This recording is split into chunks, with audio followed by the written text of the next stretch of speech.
What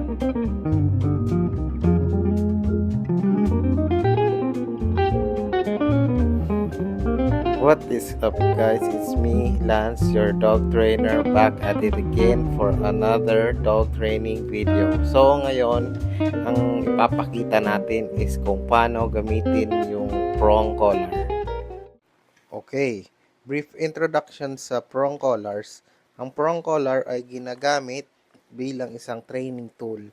Kung paano mo to gagamitin as a condition punisher, pang correct, as a very aversive tool, nasa sayo yan. Depende kung paano mo i-condition yung dog. So that brings us to the topic of paano nga ba ito i-introduce sa dog. So ito, pinapakita ko kung paano ko ginagamit. Dito si Max yung tinuturoan natin. Yan. Kinakabit ko muna yung prong and then tatanggalin ko agad sabay mark ng behavior kasi good yung inaalaw niya na ikabit ko yung prong collar. Minamark ko yon. So, what I mean by marking is nire-reward ko yung tamang behavior. Diyan. Kita niya, tinatanggal-tanggal ko pa yung collar. Hindi ko agad iiwan na nakakabit sa kanya. Dito, ang ginagawa ko is creating a positive association sa tool. So, hindi niya mapaperceive and i-associate sa punishment or pain yung tool na gagamitin natin. So, ang magiging result naman ito sa dog is gugustuhin niyang gumamit tayo ng prong collar. Kasi nga, positive association on the tool. This time, mapapansin natin na yung body language ni Max is medyo nag-iba na. Comfortable na siya na iniiwan natin yung prong collar. Pero, yan, tatanggalin ko pa din. And I will repeat this process as needed.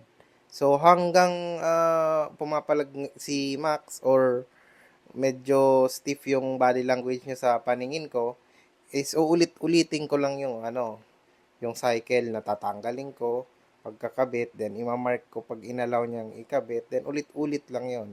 So, i-observe natin yung body language ni Max. And dyan, pinapakita ko pala guys yung kamay ko na wala nang pagkain sa kamay ko. Kaya kung i-allow niya ako kahit walang pagkain, imamark ko pa din yon. I-reward natin yung tamang behavior. Then yan, ulit-ulit. So, nakita natin, nag-down si Max. Ina-allow niya na talaga tayong ikabit yung prong collar. Diyan ko malalaman na okay na siya nakabitan ng prong collar. So, marunong na yung aso kabitan ng prong collar. Ngayon, paano mo nga ba gagamitin ang prong collar? Technically, tool siya para makapag-communicate sa aso mo. Ang nire-replicate pala guys ng prong collar is yung pagkagat ng nanay sa batok ng puppy. Kaya siya may spokes yung prong collar kasi ang nire-replicate nun yung ngipin ng nanay. So, paano mo gagamitin sa training yung prong collar? Pwede mo siyang gamitin as condition punisher. Ang condition punisher is yung may marireceive yung asong stimulus which is yung correction after doing an undesired behavior. Dito, mag-start na ako gumamit ng condition punisher. Yan, ayaw niyang umupo, mag-a-apply ako ng tension. Pero sinasabayan ko pa rin ito ng positive association sa tool, kaya medyo nagbibigay pa rin ako ng food. Yan, i-tension ko, kapag umupo, i-relieve ko. Yan, nagre-reward kasi tama, umupo siya.